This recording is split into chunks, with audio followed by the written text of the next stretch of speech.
Alright, so now we'll start getting into a little bit more detail on this. Now, I'm only going to do a couple forms, as I said, just to give you examples. Now, I'm going to use that word examples very, very, very often. This is just an example. In other words, if you're producing a gun, especially in my class, if you're using this as a supplement, that's another story altogether. That's up to your instructor. But if you're doing this for my class and using this set of videos to catch up on some stuff, this is only an example, and I do not want you to do the monkey see, monkey do thing. Okay? I often tell students don't do that. Okay, so what I'm going to do is take these faces, push them in a little bit. So I got this. So as an example on how to cut a hole in something, I gave you that in chapter 2 or 1, but I'm going to show you how to make these look like they're attached first before we cut a hole in these. Okay, so we go like that, and we extrude off that one form. And this is what we get.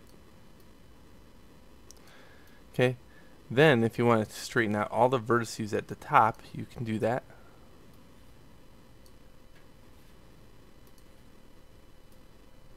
Just by scaling negative. And that flattens out all the top. Now, before you go cutting holes in anything or doing any wacky things like that, this is your first form.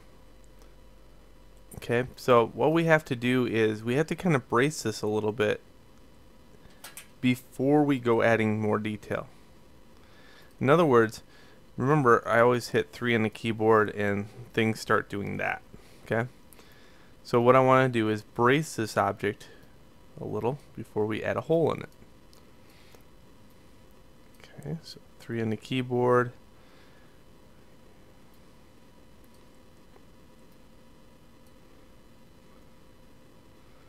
Okay, starting to get a little bit harder edge. That's good.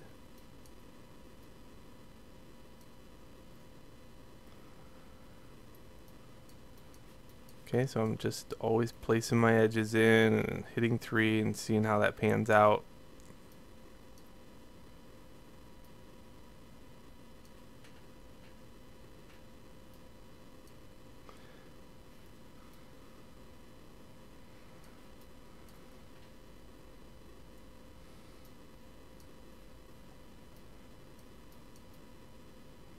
Okay, good, good.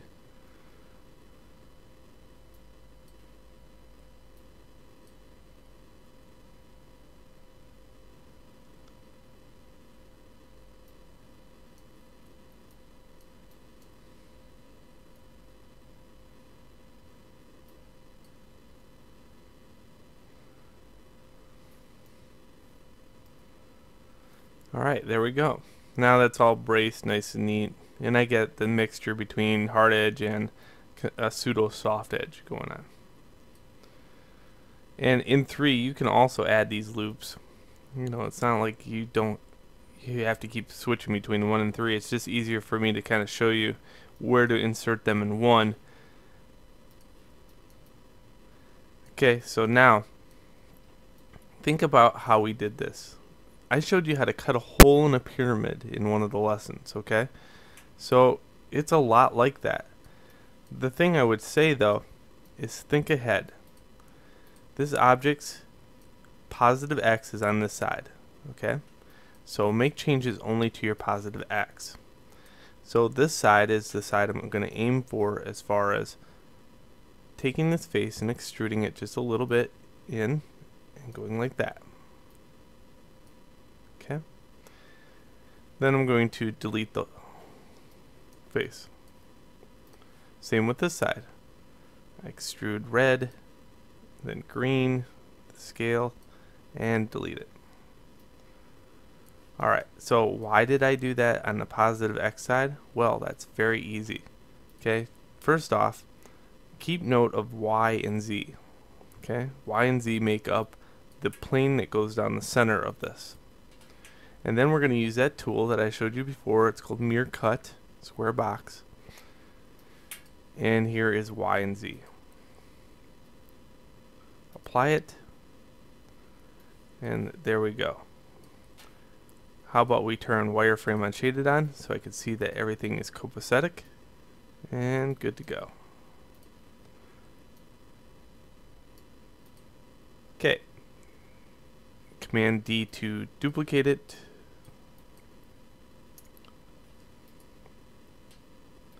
And there we have our beginning part.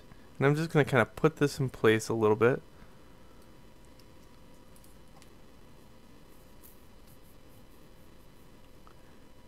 And then we're going to worry about how to fill that hole. Well, there's another trick I showed you in one of the videos that corresponded to filling a hole. And now you can start seeing why I used very small examples. Here to here is the hole. And I bridge it. And this time I want to bridge it with a division of 1. And what that'll do, it'll match this right here. This ability to mirror it down the center. Okay, again, edge 1, edge 2, G on the keyboard. G on the keyboard.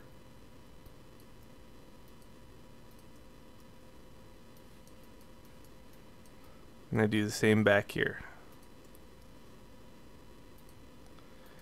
Now, if you were paying attention, you'll also note that there is a bug within Maya that makes it so merging of the vertices does not work in this case. Okay. So, I'll show you an example of that, just in case as a refresher. I'm going to take this and export selection. And I'm going to choose exporting as OBJ. And here's my fix me object. Okay, then I'm going to take and move this ever so slightly down. And file import my fix me object.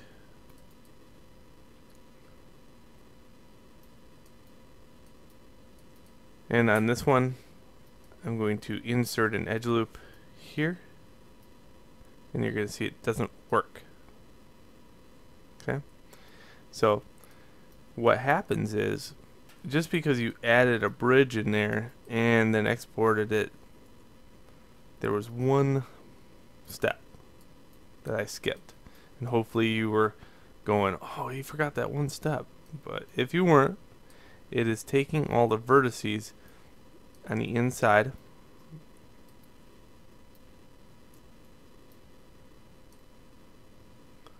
and this is shift and control, by the way.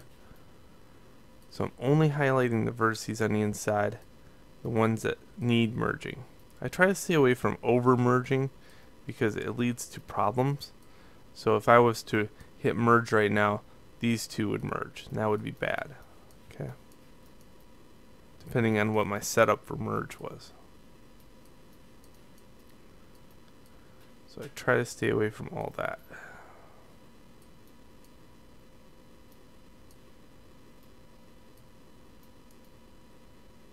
Okay, good. And now I can go edit mesh, merge, square box. Now I have mine set incredibly high because I was doing something earlier. I'm going to reset this and save it and apply it. Okay.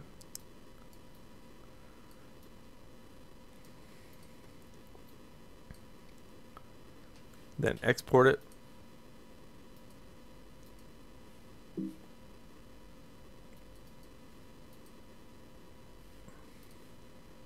And then re-import it. All this for a hole. So anytime I need a hole in there, I'm like, oh god, that means I'm gonna have to do the little trick. And so now you can see the edge goes all the way around. Good to go.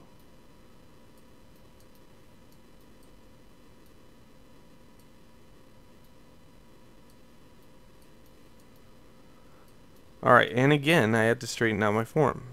3 on the keyboard will indicate that it is collapsing in on itself. Well, I gotta start bracing some stuff. What am I gonna be bracing? Where am I gonna insert these edge loops at?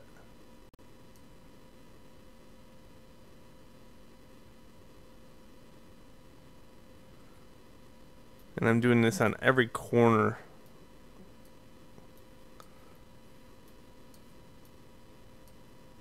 Here and here.